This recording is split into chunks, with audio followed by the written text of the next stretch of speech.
Picture this. It's a windy afternoon. You're parked on the street, maybe just answering a quick text, and a huge gust of wind hits. You look up, and right over your car is this massive ancient maple tree. And it is swaying. I mean, heavily. And in that split second, all the scenic beauty just vanishes, and all you see is, what, 4 tons of wood held up by faith. Gravity is very patient. And eventually it always wins. Right. And that exact feeling, that moment of anxiety, that is what we are deconstructing today. We are doing a deep dive into the documents from the International Society of Arboriculture, the ISA. The pros. Yeah, specifically, we're unpacking their Tree Risk Assessment Qualification, or TRAQ. This is the standardized system that professionals use to decide if that maple is a majestic asset or a ticking time bomb. And it's a really fascinating shift in perspective. Most of us, we look at trees as, well, scenery or biology. But when you get into the TRAQ manual and the forms, you realize that arborists are basically structural engineers. That's it. But they're working with living, changing biological materials. That is the exact vibe I got. We're not just asking, is the tree dead? We're looking at physics, biomechanics, probability, matrices. Our mission today is to learn how to read the language of tree failure. We've got the official forms, the fact sheets, everything. So let's start with what I think was the single biggest misconception I found. Okay, what's that? That a rotting, leaning, totally broken tree is automatically a risk. According to the ISA, you can have the most unstable tree in the world, and it might still have a risk rating of 0. That is the fundamental rule of the TRAQ system, and it trips people up. Because risk is not a property of the tree itself. It's not in the wood. No. Risk is defined as the interaction between a tree and a target. The target. Exactly. If a huge oak snaps in half in the middle of a deserted forest somewhere and no one's around, I mean, biologically, it's a failure. But in terms of risk assessment, It's irrelevant. it's 0. So the first step of any assessment isn't looking at the leaves or the bark. It's turning your back to the tree and looking at what's underneath it. The target zone. Correct. Yeah, and this is where the amateur eye usually fails. Most people look at the drip line, the area directly under the branches, and think, okay, if I'm outside the shade, I'm safe. But the documents, they highlight a much larger danger zone. They use a 1x height rule, which is obvious. If it falls, it hits the ground at its full height. But then there's this 1.5x height rule. Why are we worried about space that's 1.5 times the height of the tree away? That's the shatter zone. Sounds like an action movie. But the physics of it make a lot of sense. It's all about energy dispersion. If a tree falls and hits, say, a hard surface like pavement, or if it's on a slope, it doesn't just land softly, it shatters. Large limbs, which can weigh hundreds of pounds, they can bounce or slide or just fly outward like shrapnel. So if you're standing 80 feet away from a 60-foot tree, you might feel safe, but you are absolutely still in the calculation. Okay, so we've defined the space. Let's talk about the occupancy rate. This was interesting because it seems like not all targets are created equal. Right. It's a probability game. We categorize targets based on how often they're actually in that zone. A house, a busy highway, we rate that as constant. It's their 247. 24/7. The probability of the target being there when the tree fails is, well, it's effectively 100%. As opposed to, what, a remote country road? Or park bench in the middle of winter? Exactly. Those might be occasional or even rare.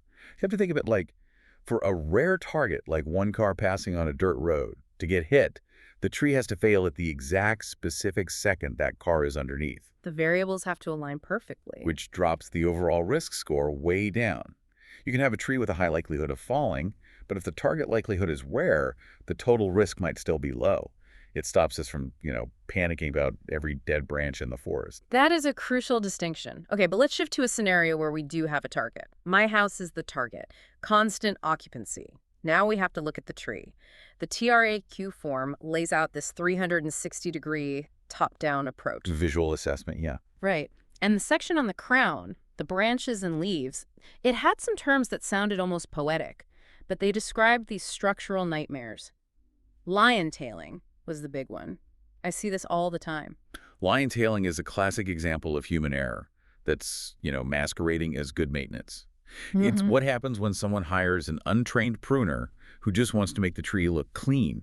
They strip out all the interior branches, all the leaves, leaving just a little tuft of foliage at the very tips. Like the pom-pom on a lion's tail. Exactly. Visually, sure. Yeah. But biomechanically, you've just done 2 terrible things.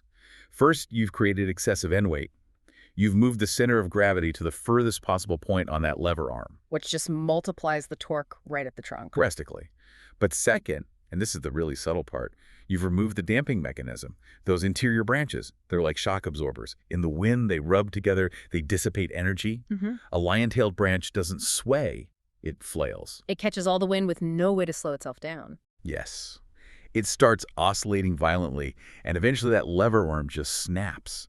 It's a perfect example of how trying to fix a tree without understanding the physics can, well, destroy it. And speaking of wind, this concept of wind funneling stood out. It seems like a very urban problem.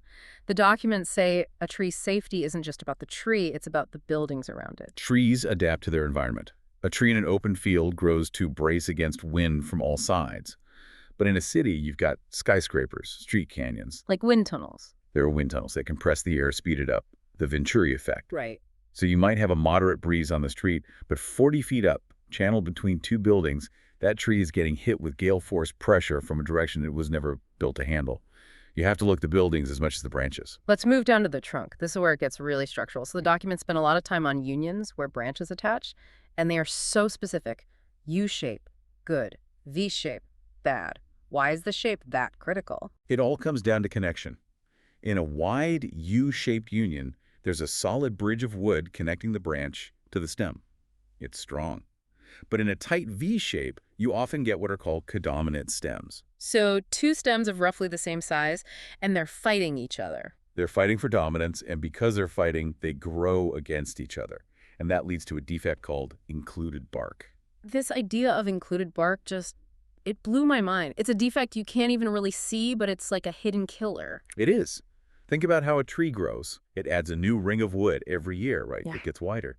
When two stems are too close in that V, they run out of room, they start pressing into each other. But instead of fusing into one strong piece, they trap the bark between them. Exactly. And bark is dead tissue. It's not glue. It's a separator. It prevents the wood fibers from actually interlocking. So you could look at a massive tree and think the V-crotch looks solid as a rock. But inside, there's no physical connection. It's just two cylinders leaning on each other. With a layer of slippery bark in between. It's basically a preloaded crack. And when a strong wind hits it just right, the stems act like a wishbone. They just peel apart. That's terrifying. What? Which leads us to the other signs of internal trouble. Fungi. The fact sheet calls conchs and mushrooms definite indicators of decay. Yeah, if you see a conch, that sort of shelf-like mushroom on a tree, you're not seeing the start of the problem. You are seeing the result. The fungus has likely been digesting the inside of that tree for years. The conch is just the flower. It's the fruiting body. The roots of the fungus are already deep inside, turning the structural wood into a sponge. But location is everything. A conch on a branch, bad for the branch. A conch on the lower trunk or the root flares. Bad for the whole tree. Means the foundation is rotting away. But the tree isn't just a passive victim here, is it?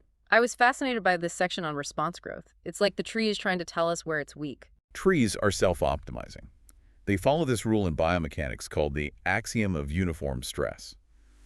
A tree wants the mechanical stress to be equal across its whole surface. So if it feels a weak spot, If it senses a crack or a cavity or just too much load, it starts laying down extra layers of wood right in that spot to compensate. It's like the tree is putting a cast on its own broken arm. so if I'm looking at a trunk and I see a distinct bulge or a rib of wood that looks swollen, That's response growth. That is a red flag. It's the tree saying, hey, I have a structural weakness right here, and I'm working overtime to hold myself together. it's admitting it has a problem. Exactly. And the assessment asks us to judge. Is that response growth winning the race? Or is the decay winning? Wow. Okay, so we've done the crown, the trunk, now we go underground. The roots. The source material calls this the invisible danger, which makes sense. How do you assess something you can't see? It's detective work. You have to look for surface clues. One of the most dangerous and I think most common is girdling roots. The self-strangulation problem. Yeah, it often happens with trees planted too deep or in a small hole. A root hits the side of the hole, and instead of growing out, it turns and it starts circling the trunk. As the trunk gets wider and the root gets thicker, they hit. And the root acts like a tourniquet. It cuts off the flow of nutrients and water. It compresses the vascular system, yeah. It literally chokes the tree. But structurally, It also creates a weak point where the tree can just snap off because the wood hasn't developed properly at that pinch point. There was another sign that sounded just incredibly dramatic. Root plate lifting.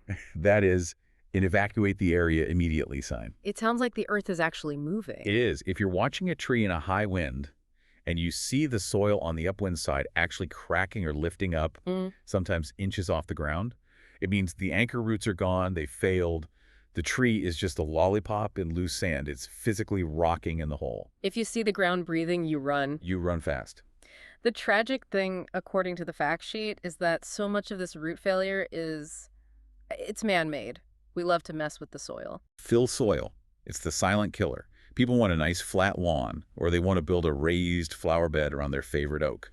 So they just dump 6 inches of soil over the roots. Doesn't seem like that much. To a tree, it is suffocation.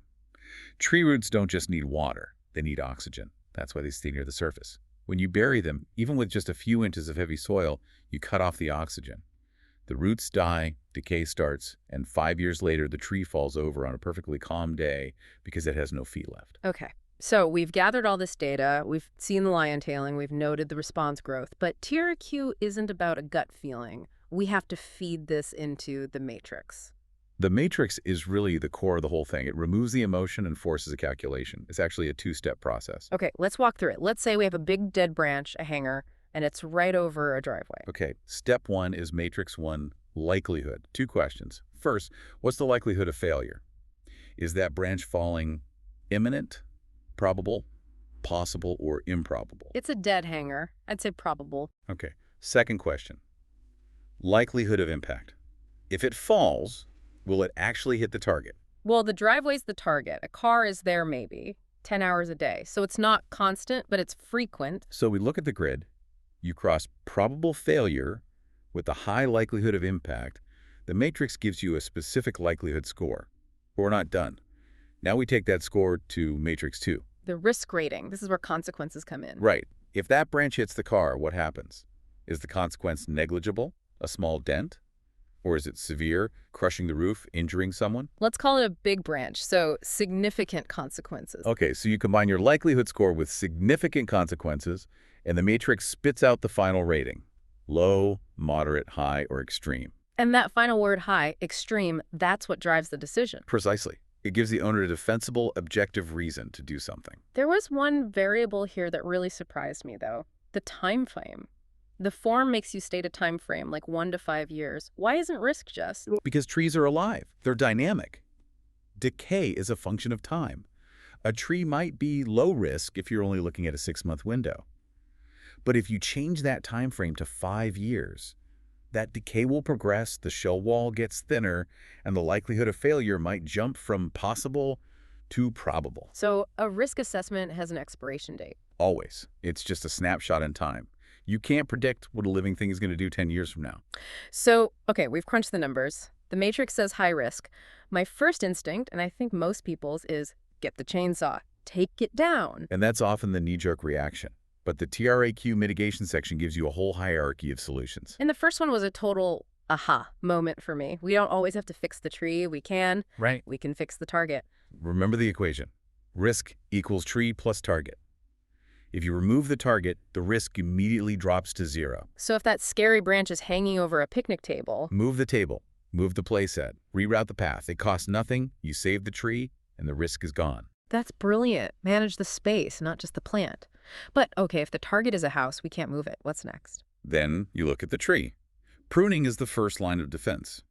You can just remove the defective part cut off the hanger, or you can do reduction pruning to shorten that lever arm and reduce the wind load. And then there's cabling and bracing. It sounds like tree orthodontics. It's very similar. Mm-hmm. We can install high-strength steel cables high up in the canopy to act like a safety belt. Mm-hmm. They limit how far branches can move apart in a storm, stopping them from snapping at a weak union. But the source material seemed a little cautious about this. It's not a set it and forget it kind of fix. No, absolutely not.